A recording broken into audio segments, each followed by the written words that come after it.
నవీన గారు ఇంతకు ముందు రోజుల్లో పాతకాలంలో వైఫ్ అండ్ హస్బెండ్ మధ్యలో కనీసం ఒక 10-12 సంవత్సరాల ఏజ్ డిఫరెన్స్తో పెళ్ళిళ్ళు చేసేవాళ్ళు. అప్పుడు ఈ డైవర్స్లు అవి మనం ఎప్పుడు చూడలేదు. కానీ ఈ రోజుల్లో చాలామంది ఎక్కువ డిఫరెన్స్ ఉండకూడదు అని చెప్పి 1 ఇయర్ 2 ఇయర్స్ లేదా సేమ్ ఏజ్ ఉన్న వాళ్ళని పెళ్లి చేసుకుంటున్నారు.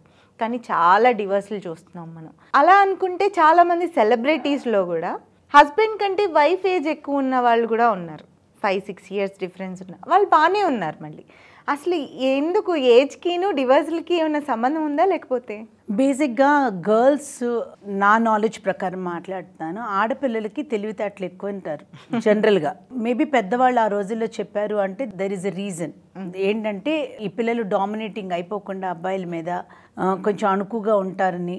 రెండోది అబ్బాయిలు కూడా వెన్ దే హ్యావ్ దట్, చిన్నగా ఉన్న అమ్మాయి అయితే కనుక బిట్ ఆఫ్ ప్యాంపరింగ్తో ఈ పిల్లని చిన్న చిన్న తప్పులు చేసినా ఏం చేసినా చెప్పుకుని సరిదిద్దుకోవచ్చన్న థాట్ ప్రాసెస్ ఉందేమో అని నేను అనుకుంటా ఇప్పుడు. ఎందుకంటే ఇప్పుడున్న పిల్లలు ఎలా ఆలోచిస్తున్నారంటే సేమ్ ఏజ్ అయితే కనుక మేము మాట్లాడుకోవటానికి బాగుంటుంది, మా కంపాటబుల్ లెవెల్స్ బాగుంటాయి, అదే పెద్దవాళ్ళు అయితే కనుక దే సౌండ్ వెరీ మెచ్యూర్డ్ అట్లా ఆలోచిస్తారు. ఇప్పుడు అమ్మాయి కన్నా అబ్బాయి చిన్నవాడైనా కూడా వెన్ ద మెచ్యూరిటీ లెవెల్స్ అమ్మాయిలు ఈక్వల్ అని అనుకున్నప్పుడు they are okay to even go for a boy who is younger to the girl.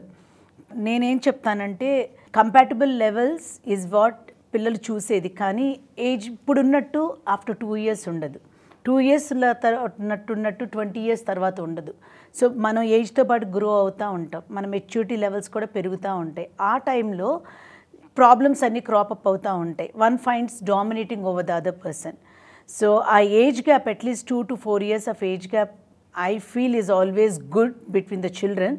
But పిల్లలు ఇష్టపడి అన్నీ బాగుండి ముందుకెళ్ళి వాళ్ళు దాన్ని హ్యాండిల్ చేసుకోగలిగితే కనుక చిన్న చిన్న డామినేటింగ్ సిచ్యువేషన్స్ కానీ అట్లాంటివి ఏదైనా వచ్చినా కూడా హ్యాండిల్ చేసుకునే కెపాసిటీ పిల్లలకుంటే పర్వాలేదు. కానీ లేకపోతే కంపాటబుల్ ఇష్యూస్ మాత్రం డెఫినెట్గా వస్తాయని నేను అనుకుంటున్నాను. బికాజ్ ఇప్పుడు మాకు వచ్చే మ్యాచెస్లో కూడా పిల్లలు మాట్లాడుకునేటప్పుడు అన్నిటికీ మనం డివోర్సెస్ అని మాట్లాడతాం, కానీ ఎక్కువ వాటిని ఎందుకు ఎగ్జాంపుల్గా తీసుకుంటున్నానంటే ఎవరైనా డివోర్స్ కేసెస్ ఎదురైనప్పుడు వై యూ గాట్ సెపరేటెడ్ అని అడిగినప్పుడు కంపాటబుల్ ఇష్యూస్ అని ఎక్కువ చెప్తూ ఉంటారు కదా. Okay, most of the time మా ఇద్దరికి కంపాటబిలిటీ లేదంటారు. లవ్ మ్యారేజెస్లో కూడా బోల్డ్ కంపాటబిలిటీ లేవని వస్తాయి. ఈ లవ్ మ్యారేజెస్ ఎప్పుడు ఎక్కువ ఎట్లా ఉంటాయి అంటే సేమ్ ఈక్వల్ ఏజ్ గ్రూప్ వాళ్ళే ఉంటారు, ఒకే క్లాస్మేట్స్ అలాగే ఉంటారు. కాబట్టి ఎక్కువ అట్లాంటివి ఎదురవుతూ ఉంటాయి. ఈ డామినేషను అన్నది వచ్చినప్పుడే ఈ గొడవలన్నీ మొదలవుతాయి. సో లెట్ గో థింగ్స్ ఉంటే ప్రాబ్లమ్స్ ఉండవు. సో ఏజ్ గ్యాప్ కొంచెం అన్నా ఉంటే బెటర్ అని ఐ ఫీల్ ఇట్ పర్సనలీ. ఎవరికి కొంచెం ఉండాలి, అమ్మాయికా అబ్బాయికా? Boy should be older than the girl అని నేను అంటున్నా. ఎందుకంటే because girls are too smart, అందుకోసం చెప్తున్నా.